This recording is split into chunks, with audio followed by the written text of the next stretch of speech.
윤말수는 74시 되던 봄, 버스 노선도를 벽에서 떼어 서랍에 넣어두었다. 아침마다 노선도 앞에 서서 어디든 가보겠다고 마음을 다잡던 버릇도 그날로 접었다. 눈이 침침해졌다거나 무릎이 시큰거렸기 때문만은 아니었다. 혼자 어디를 가도 돌아와 기다려줄 사람이 더는 없다는 사실이 버스보다 먼저 마음의 바퀴를 멈춰 세웠다. 엄마 걸레는 물 다시 갈아서 쓰라니까. 39의 아들 준호가 현관에서 신발을 신으며 말했다. 오늘도 회의가 길 것 같아. 저녁은 냉동떡국 데워 먹어. 말수는 고개를 끄덕였으나 대답은 하지 않았다. 대신 낡은 종이봉투를 품에 꼭 끌어안았다. 누렇게 바랜 봉투 안에는 작은 공책이 한 권 들어있었다. 표지에는 파란 볼펜으로 네 글자가 삐뚤빼뚤하게 적혀 있었다. 버스 약속. 은채야, 가방 챙겼니? 준호가 중학생 딸을 재촉하자 은채가 식탁 끝에서 핸드폰을 주머니에 쑤셔 넣으며 대답했다. 응. 근데 할머니 오늘도 집에만 계실 거예요. 아이는 물으면서도 답을 알고 있었다. 말수는 멋쩍은 미소를 지으며 손을 내저었다. 오늘은 좀 쉬어야지. 비가 오나? 그날 오후 집은 조용했다. 창밖에서 버스가 서는 소리가 날 때마다 말순의 손끝이 꿈틀거렸다. 공책을 펴면 첫 장에 줄이 쳐져 있었다. 101번 남산 가는 길. 영감이랑 봄꽃 보러 가기로 했던 날 비가 와서 못 감. 152번 신림고개. 순덕이랑 장 보러 가기로 했던 날 순덕이 허리 삐끗. 604번 미아 사거리.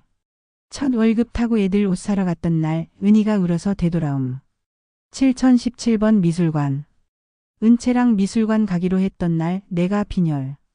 페이지마다 다시 가자라는 동그라미가 조용히 붙어 있었다. 그 동그라미는 약속이었고 약속은 늘 미뤄졌다. 할머니 이게 뭐예요? 학교에서 돌아온 은채가 공책을 들여다보았다. 말수는 얼른 봉투를 덮었다. 에그 별거 아니다. 버스 약속? 귀여운데요. 할아버지랑 같이 쓰셨나 봐요. 에휴, 그 사람은 글씨를 쓸 줄도 몰라. 내가 혼자 썼지. 말은 그렇게 했지만 공책 구석에 작은 손글씨로 말순 다음에 가자라고 적혀 있는 걸 은채는 보았다. 파란 볼펜 잉크가 번져 오래전 눈물이 닿았던 자리처럼 흐릿했다. 저녁에 준호가 들어왔을 때 은채가 공책을 내밀었다. 아빠 우리 이거 해볼까? 할머니 버스 약속. 그게 뭔데? 준호는 넥타이를 풀며 대충 받았다가 금세 눈동자가 고정됐다. 이걸 아직도 가지고 계셨네. 우리 주말마다 한 군데씩 가면 되잖아. 할머니도 나가고 싶으실 거야. 맨날 집에만 있으면 답답하잖아. 준호는 공책을 덮었다. 은채야, 내가 모르는 게 있어. 할머니는 요즘 밖에 나가면 자꾸 길을 잊으셔. 저번에도 시장에 갔다가 전화를 여러 번. 그러니까 우리가 같이 가자고요. 은채는 단호했다. 아빠 시간 안 되면 나라도. 난 토요일마다 가능한데. 말순이 방문 틈으로 그 대화를 듣고 있었다. 숨을 죽이고 귀를 기울였다. 문턱 하나를 넘기까지 얼마나 오래 걸리는지 그날 그녀는 비로소 알았다. 다음 날 아침 식탁 위에 작은 종이가 놓였다. 토남산. 101번. 김밥. 할머니가 쓰셨어? 은채가 반짝이며 물었다. 말수는 고개를 끄덕였다. 김밥은 내가 쌀란다. 너희는 물만 가져오면 돼. 토요일 세 사람은 버스 정류장에 섰다. 101번 버스가 바람을 가르며 들어왔다. 문이 열리자 바닥에 노란 선이 반짝였다. 말순이 계단을 오를 때 준호가 팔을 받쳤고 은채가 카드를 댔다. 자리를 찾아 앉아 창밖에 도시가 천천히 움직였다. 할머니 남산에 봄꽃 많이 피었대요. 친구가 사진 보내줬어요. 나는 사진을 잘 못 믿어. 말순이 웃었다. 내 눈으로 봐야지. 버스는 천천히 언덕을 올랐다. 가로수 새잎이 햇살에 비칠 때마다 버스 창가를 푸르게 물들였다. 남산 입구에서 내린 말수는 잠시 숨을 고르고 안내문을 바라보았다. 남산 순환길 2.3km. 예전에는 그냥 걸었지 숫자 같은 건 몰라도 됐다. 너희 많이 급한가? 아니요. 은채가 손을 내밀었다. 천천히 가요. 길가에는 진달래가 낮은 불빛처럼 피어 있었다. 바람이 불면 꽃잎이 옆으로 밀려나갔다. 말순이 손으로 화단 살짝을 쓸었다. 내 할아버지가 이런 걸 좋아했지. 봄이면 나는 김밥에 단무지 크게 썰어 넣고 약속도 안 하고 밖으로 나왔어. 남산으로 가는 길에 도란도란. 말순아, 이 꽃 이름은 뭐냐? 하고 물으면 내가 대충 지어줬지. 나는 꽃. 하면 그 사람이 웃었어. 진짜였어요. 은채가 키득거렸다. 진짜지. 그 사람은 뭘 몰라도 잘 믿어줬다. 말순은 가방에서 김밥을 꺼냈다. 도시락통 뚜껑을 열자 참기름 냄새가 바람에 섞였다. 먹자. 세 사람은 계단 옆 낮은 턱에 앉아 김밥을 나눠 먹었다. 김이 이빨 사이에 끼었지만 그조차 맛있었다. 돌아오는 길 버스 흔들림이 그녀를 살짝 졸리게 했다. 말순은 창문에 머리를 기대며 중얼거렸다. 다음 주는 어디로 가나? 은채가 공책을 펼쳤다. 152번 신림고개. 할머니 친구 순덕 할머니네. 여기 가요. 순덕 할머니 아직 그 동네에 사신대요. 응. 허리가 안 좋아서 잘 못 나온대. 말순은 눈을 감고 고개를 끄덕였다. 가야지. 내가 약속을 뭐라고 써놨더라. 다시 가자. 은채가 웃었다. 할머니 글씨로. 둘째 주 토요일 신림고개로 가는 버스 안은 할머니들의 수다로 화사했다. 시장에 고등어 값이 왜 그리 올랐대. 아이고 나도 몰라. 얽히는 말들 속에서 말순은 얼굴을 비볐다. 내가 어느 정거장에서 내려야 하더라. 준호가 핸드폰으로 지도를 열었다. 여기요 엄마. 다음. 순덕은 좁은 골목 끝 2층 양철문 집에 살고 있었다. 도어락이 있긴 했지만 비밀번호를 몰라 초인종을 눌렀다. 누구세요? 안에서 목소리가 들렸다. 말순이 대답했다. 나다. 말순이다. 문이 열리자 두 사람은 얼싸안았다. 그려 네가 뭐 이렇게 늙었냐. 넌 더 늙었지. 서로의 잔소리는 흥겨운 인사였다. 순덕은 거실로 안내하며 말했다. 차도 없고 뭐도 없네. 미안해. 말순이 손을 흔들었다. 우리 김밥 싸왔다. 방바닥에 앉은 네 사람의 무릎에 햇살이 반듯하게 얹혔다. 순덕은 말순의 손등을 쓰다듬었다. 네 남편 참 잊혀질 줄 알았더니 얘기하니까 또 코끝이 시큰하네. 말순은 대답 대신 공책을 내밀었다. 내가 약속을 써놨었어. 너랑 장 보러 가기로 했던 날 내가 허리를 삐끗했잖아. 그래서 못 갔지. 다시 가자고 써놨는데 오늘 왔네. 순덕은 공책의 글씨를 더듬었다. 내 손은 변함이 없구나. 말순이 웃었다. 아냐 떨려. 요즘은 똑바로 쓰기도 힘들어. 그 대화 사이로 은채가 간식 봉지를 꺼내고 준호는 물을 따랐다. 돌아오는 버스에서 준호가 말했다. 엄마 순덕 어르신 병원 같이 가실 때 연락 주라고 하셨어요. 차로 모셔다 드리자고. 말순은 짧게 답했다. 고맙다. 셋째 주 버스는 미아 사거리로 향했다. 첫 월급 타고 애들 옷 사러 갔던 날. 그때의 기억을 더듬으며 말순은 쇼핑몰 대신 오래된 재봉틀 가게 앞에서 발을 멈췄다. 여기서 애들 내복을 수선하곤 했지. 재봉틀 돌아가는 소리가 여전히 쉬지 않았다. 가게 주인이 알아볼 리 없었지만 주인은 처음 보는 손님에게도 친근했다. 필요한 거 있어? 그냥 소리나 들으러 왔어요. 말순은 그 소리를 가슴에 고이 접어넣었다. 토요일이 다가올수록 공책의 페이지가 뒤로 넘어갔다. 7017번 미술관. 은채와 약속. 이번에는 은채가 제안했다.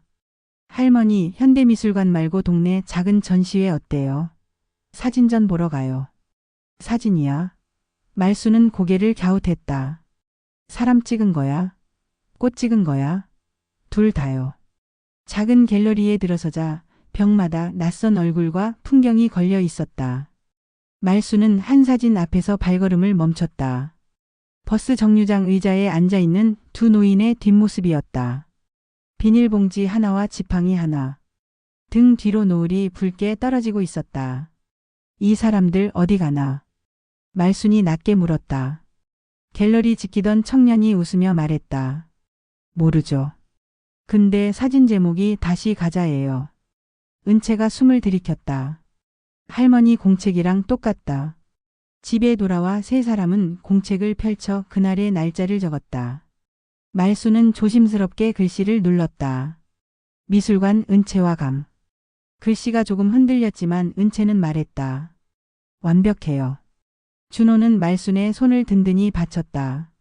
엄마가 쓰시는 거 보기만 해도 힘이 나. 그 즈음 준호 회사에서 일이 커졌다. 야근이 잦아졌고 토요일마다 함께 가는 약속이 흔들렸다. 이번 주는 나 못 갈 것 같아. 은채야, 너 할머니 모시고 다녀올 수 있겠니? 은채는 망설이지 않았다. 그럼요. 우리 둘이서도 잘 다녀와요. 다섯째 주 둘만의 첫 버스 여행이었다. 행선지는 시장. 봄나물 사기. 버스 문이 열렸을 때 말순의 손이 순간 멈췄다. 나 이 버스 어디서 내려야 하는지 잘 모르겠네. 은채가 손목을 꼭 잡았다. 걱정 말아요. 제가 지도 볼게요. 내려야 할 역에서 제가 말해줄게요. 시장은 여전했다. 고춧가루 붉은 자루가 늘어서 있고 나물더미 위로 흙냄새가 올랐다. 상인들이 목소리를 높여 호객을 했다. 달래 싱싱해요. 냉이 왔어요. 말순이 손으로 달래를 한 줌 들어 올렸다. 향이 코끝을 스쳤다. 이 냄새.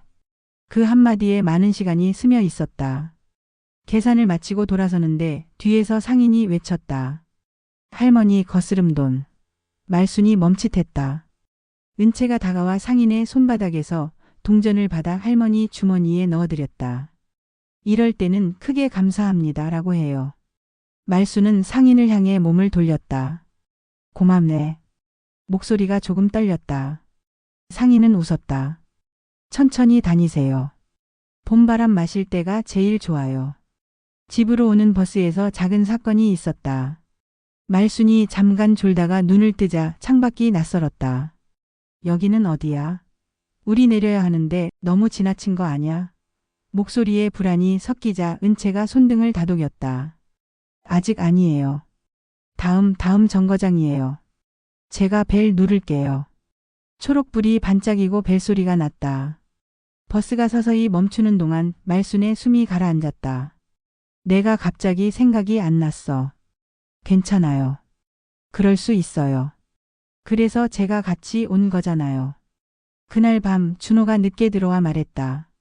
은채야, 오늘 많이 피곤하지 않았어? 아빠 할머니가 나 때문에 더 든든해 하셨어요. 아이의 목소리는 자랑과 안도의 중간쯤에 놓여 있었다.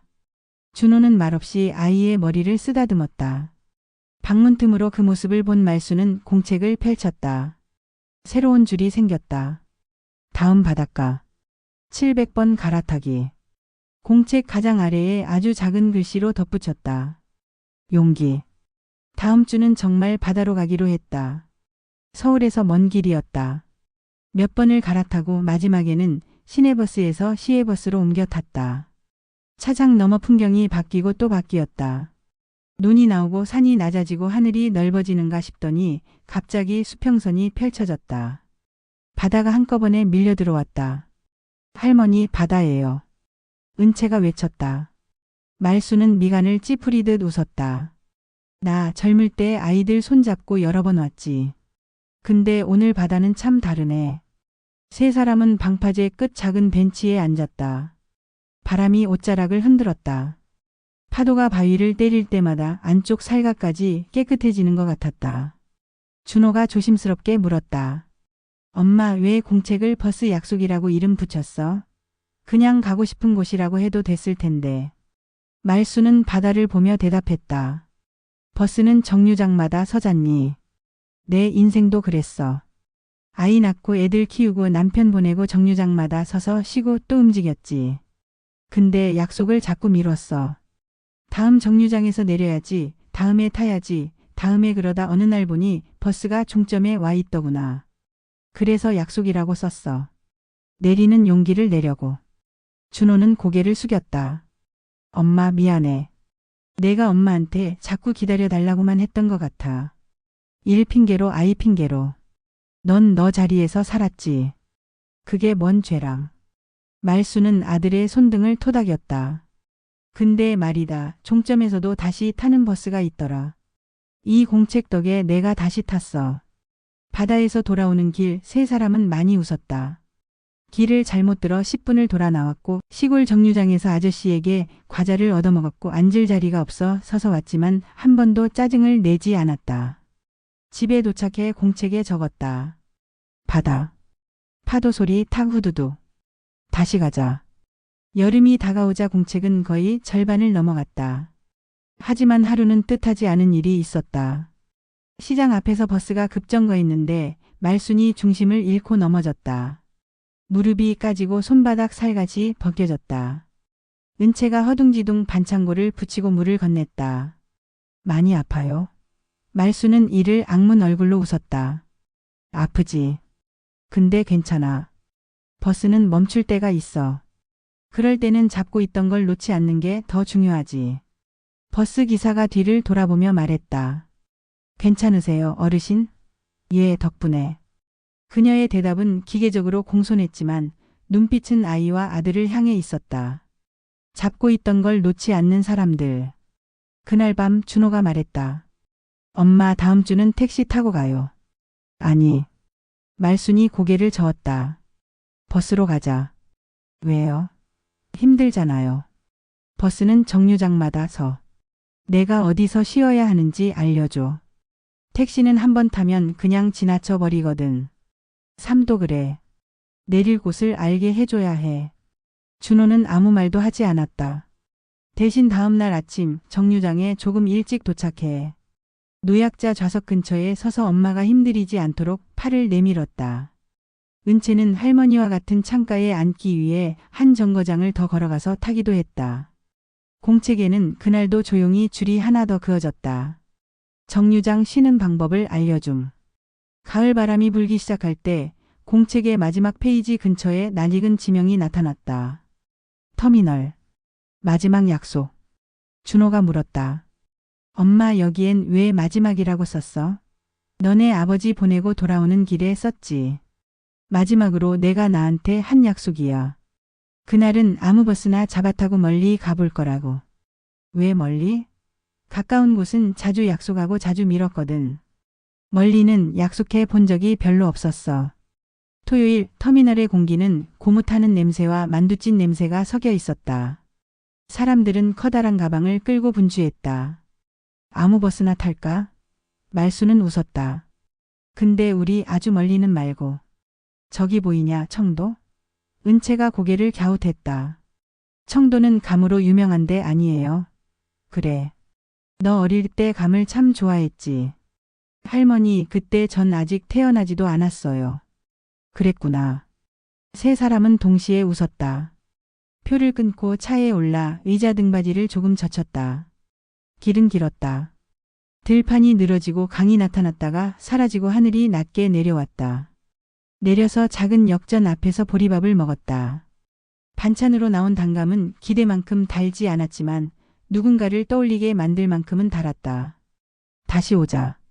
말순이 중얼거렸다. 준호가 되물었다. 정말요? 약속은 계속하는 거야. 내가 다 못 지킨 약속도 너희가 이어가면 약속이지. 서울로 돌아오는 버스 안에서 말순이 졸았다. 잠결에 그녀는 속삭였다. 영감, 우리 이제 좀 많이 돌아다녔어. 당신도 봤지? 그녀는 누구에게 대답을 들은 것처럼 잠깐 미소를 지었다. 은채는 그 미소를 휴대폰 카메라에 담았다. 플래시도 필터도 없이 정확히 그 표정 그대로. 겨울이 오기 전 공책의 마지막 페이지에 도달했다. 버스 약속 끝.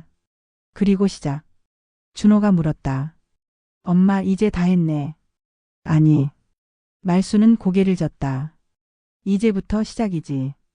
공책을 또 만들자. 뭐라고 적어요? 너희가 적어라. 나는 따라갈게. 은채가 새 공책을 사왔다. 표지에는 얇은 파란 선이 있었다. 첫 페이지 맨 위에 아이가 적었다. 세 사람의 정류장. 그 아래 준호가 적었다. 엄마 병원 가는 날 내가 일찍 퇴근. 그 아래 다시 은채가 적었다. 할머니와 도서관 동화책 고르기. 말수는 가장 아래에 작은 글씨로 적었다.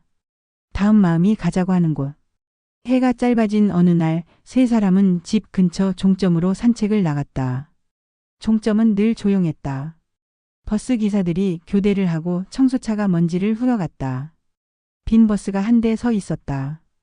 기사 아저씨가 손짓했다. 따뜻하니까 잠깐 앉아 계셔요. 세 사람은 조용한 버스 안 빈 좌석에 나란히 앉았다. 엄마, 종점은 어떤 곳 같아? 준호가 물었다. 쉬는 데지. 다시 출발하려고. 다시 어디로 가요?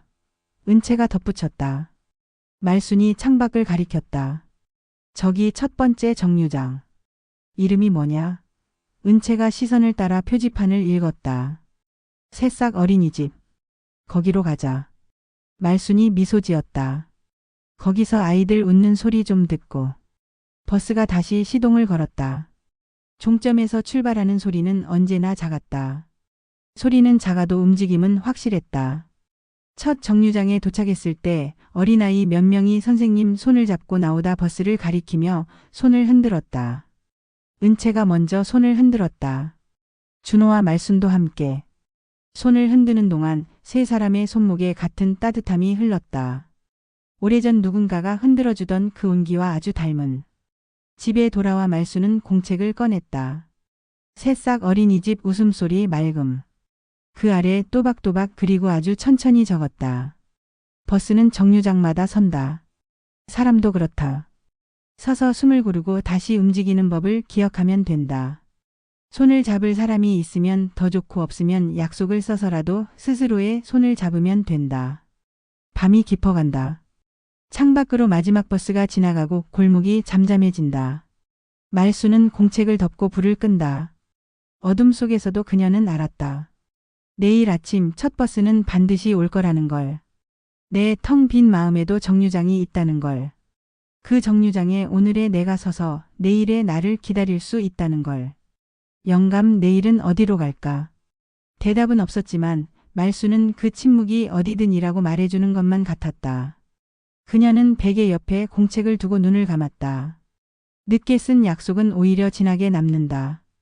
버스가 정류장에서 문을 열 때 나는 그 가벼운 바람처럼 그녀의 가슴에도 작은 문이 하나 열렸다. 들어오는 바람 속에서 세 사람의 이름이 조용히 흔들렸다. 윤말순, 최준호, 최은채. 이름의 순서가 매번 바뀌어도 같은 버스를 타고 있는 가족의 이름. 그리고 아주 오래 뒤에 누군가 이 공책을 펼치게 된다면 그 사람도 알게 될 것이다. 삶은 먼 길 같지만 정류장이 많다는 것을. 어디서든 내릴 수 있고 어디서든 다시 탈 수 있다는 것을. 그 사이에 적어둔 약속이 우리를 잊지 않게 붙잡아준다는 것을.